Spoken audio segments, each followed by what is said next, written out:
Bonjour à toutes et à tous, mon nom est François Parlant et aujourd'hui j'ai le plaisir de corriger le défi planning que je vous avais proposé. Il était composé de 3 étapes.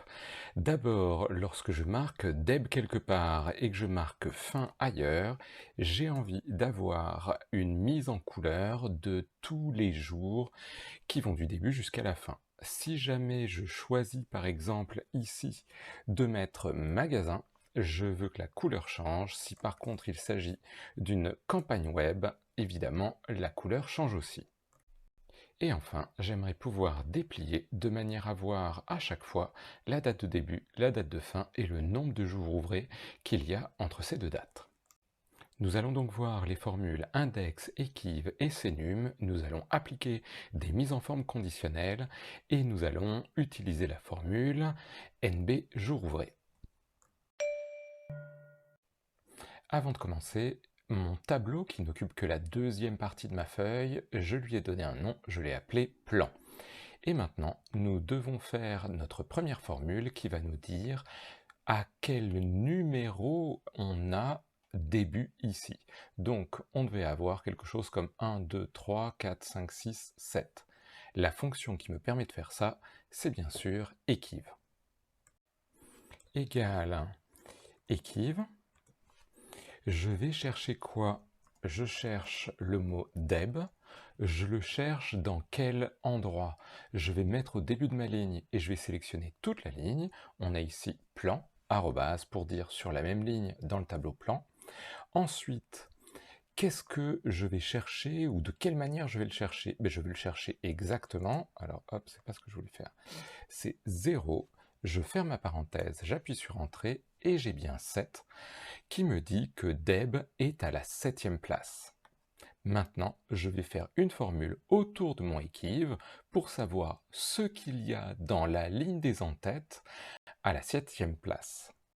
Je me mets devant le équive et je vais taper index qui est la formule qui me permet de dire que dans un endroit, je vais sélectionner la ligne des en-têtes, point virgule, je veux savoir ce qu'il y a un certain numéro de ligne, ce numéro de ligne c'est tout simplement le équive qui est là et je vais me mettre à la fin de ma formule et je vais fermer tout simplement le index. Je ferme et j'ai la date de début qui apparaît. Si jamais pour vous elle n'est pas dans le bon format, c'est-à-dire si jamais vous avez quelque chose comme un format standard, vous pourriez avoir des numéros, n'hésitez pas à changer le format si besoin. Pour faire la fin, vous vous embêtez pas, vous copiez la formule, vous faites égal, vous la collez à côté et on va juste changer l'endroit où il y a marqué DEB et vous marquez fin. Vous remarquerez que si vous étirez votre formule sur une ligne où il n'y a pas marqué début et fin, vous allez obtenir un NA qui veut dire Not Available. Je n'arrive pas à trouver début, donc je ne peux pas te dire ce qu'il y a à la énième place dans la liste. Vous pouvez ici masquer les erreurs avec soit si erreur, qui est très générale. Si c'est juste pour le NA, vous pouvez faire une petite formule qui s'appelle si non disp, si j'arrive à l'écrire correctement. La voilà. On entoure toute notre formule d'un sinon disp, j'ouvre la parenthèse donc du sinon disp devant tout notre petit blabla, je me mets à la fin, je mets un point virgule et je mets ce que je veux avoir à la place du NA. Je veux avoir rien, donc je mets guillemets guillemets et je ferme la parenthèse. Et bien maintenant, je peux étirer et tous les endroits où il y aura début et fin, ça marchera. Et si jamais il y a des cases vides, je vais le faire ici par exemple, hop, je n'aurai pas de NA. La formule pour calculer le nombre de jours ouvrés, c'est égal NB jours ouvrés si vous voulez utiliser le samedi et le dimanche comme week-end. Si vous voulez avoir par exemple que les dimanches comptés comme week-end, il faut prendre la NB jours ouvrés INTL. Écoutez, c'est ce que je vais faire.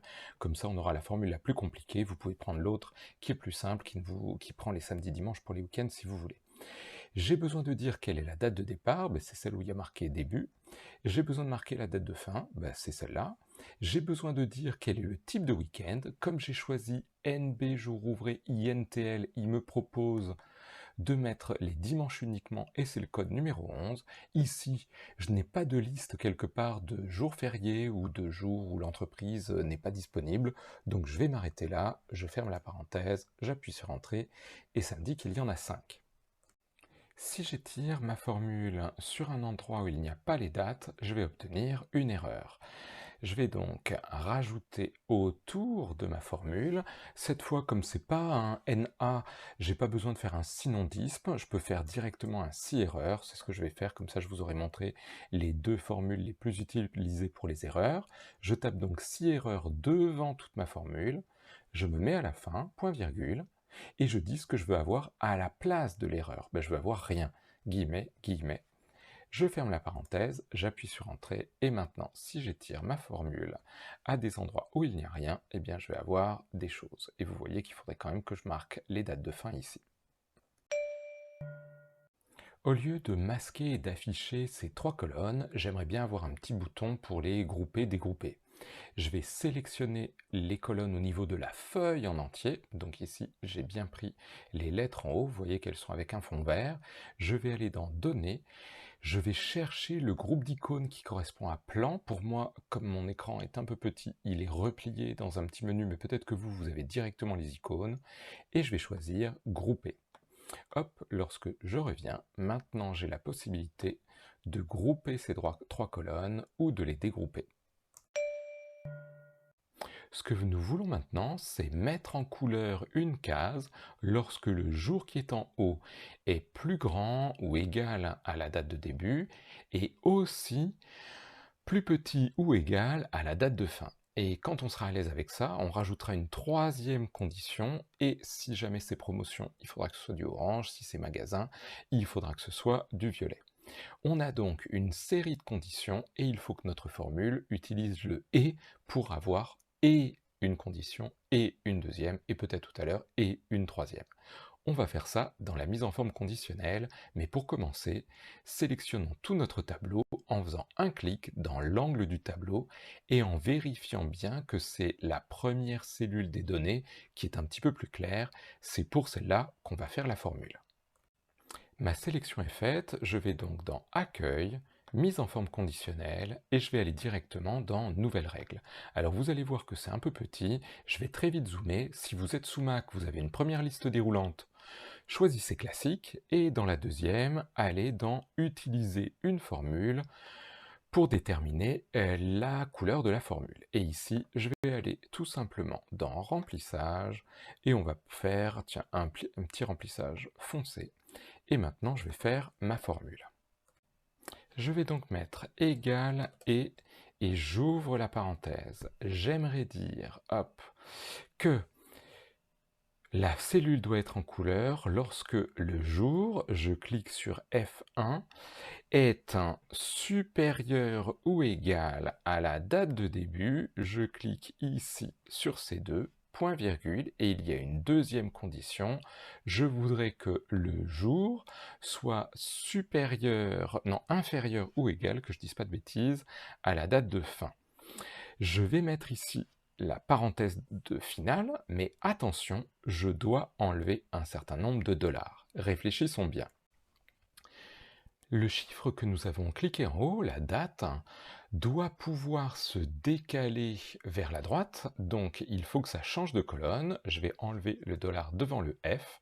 Par contre, quand on va descendre, quand on va appliquer la mise en forme conditionnelle en dessous, faut toujours que ça reste sur la ligne 1, celle qui contient justement les dates. J'enlève donc le dollar aux deux endroits où j'ai le jour. Pardon, désolé, ça bouge avec le zoom. Aux deux endroits, j'enlève le dollar qui est devant la lettre de la colonne, le F. Par contre, pour les dates de début et les dates de fin, je dois faire l'inverse.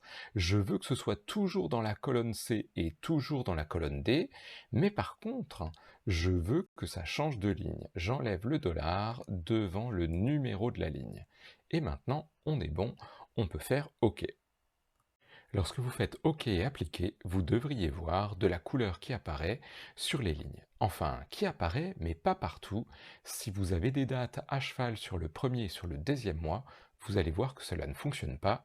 Il y a encore une petite astuce que je dois vous montrer. Lorsqu'on crée un tableau, la première ligne, la ligne d'en-tête, est transformée en texte, quelles que soient les informations qu'il y ait, que ce soit des formules ou que ce soit des dates.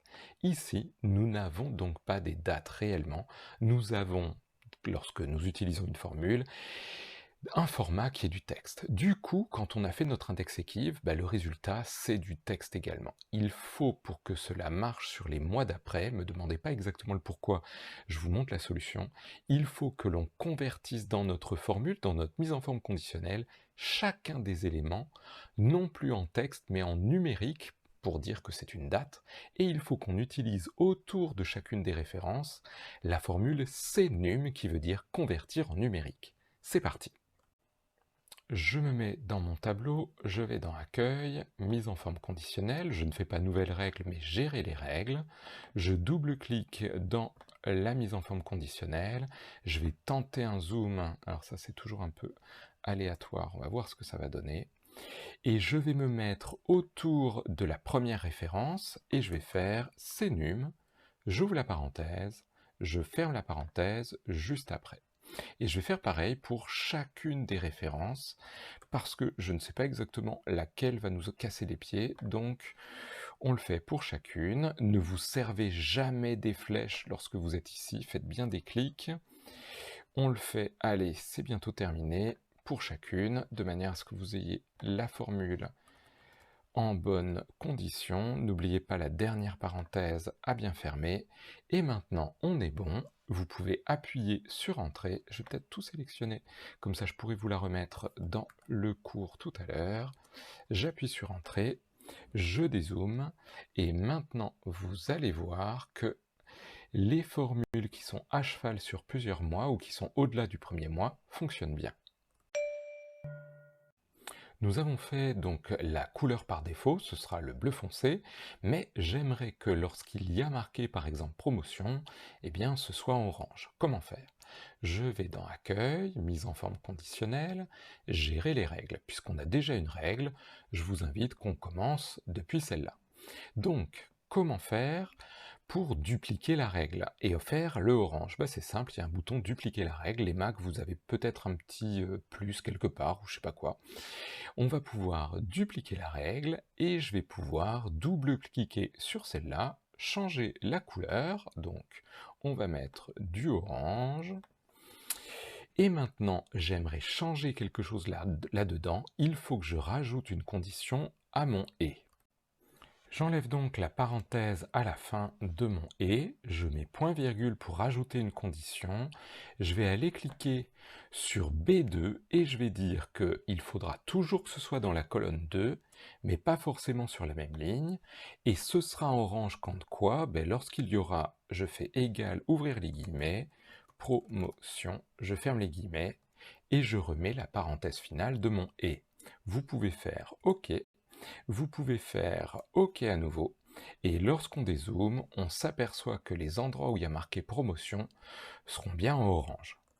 Comment le faire pour les autres? C'est très simple, on clique dans son tableau, on va dans Accueil, on va dans Mise en forme conditionnelle, Gérer les règles, on prend la dernière qu'on a fait, on fait Dupliquer, on double-clique dessus, on change la couleur, donc là par exemple je vais prendre un mauve, je crois que c'était ça, je suis pas sûr de moi, mais enfin bon, c'est pas grave. On fait mauve, et qu'est-ce qu'on doit changer? On doit juste changer le mot, ici par exemple, en mauve, c'est lorsqu'il y aura marqué magasin. Je fais OK, je fais appliquer, et immédiatement, je vois que là où il y avait magasin, il y a maintenant du mauve.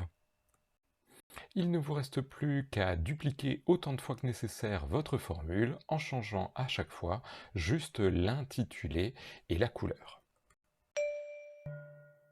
Pour que les couleurs que l'on vient de mettre en place fonctionnent, il faut absolument que les gens écrivent parfaitement les bons noms, les bons intitulés ici, et ne fassent pas la moindre faute d'orthographe, ne rajoutent pas des espaces. On va donc faire une liste déroulante, je vais sélectionner tous les types ici, je vais aller dans Données, je vais aller dans Validation de données, qui est la petite icône avec un autorisé et un interdit, je vais choisir Liste, et je vais me mettre dans la source, et évidemment, j'ai préparé quelque part la liste des types qui existent, magasin, formation, promotion, campagne web, je les sélectionne, Je fais OK et maintenant, on a donc des petites listes avec à chaque fois les intitulés. Vous voyez que dans ma version, Microsoft s'est un peu amélioré.